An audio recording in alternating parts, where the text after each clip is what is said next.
હાલો, praise lord, બધાને good morning, જય ઈસુ. હું અત્યારે તમને એક નમૂનો બતાવવા માગું છું. મારા હાથમાં અત્યારે એક એપલ છે. એ એપલ અત્યારે મેં કાપ્યું છે. ચારે બાજુથી બહુ સરસ છે, કઈ જગ્યા પર ડાઘ બી નથી અને બહુ સુંદર દેખાય છે અને બહુ સારું છે અને કઈ જગ્યા પર કોઈ ખરાબી નથી. અને અહીંથી મેં એને કાપી નાખ્યું છે અને અંદરથી આ ખરાબ નીકળ્યું છે. દેખો આ.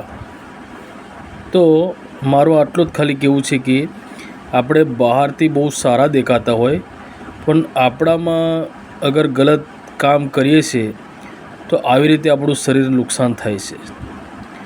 બહારથી કેટલું મસ્ત દેખાય છે પણ અંદર કેટલું ખરાબ છે. તો આપણી જાતને સુધારીએ, પસ્તાવો કરીએ અને પ્રભુ ઈસુ ખ્રિસ્ત પર વિશ્વાસ કરીએ.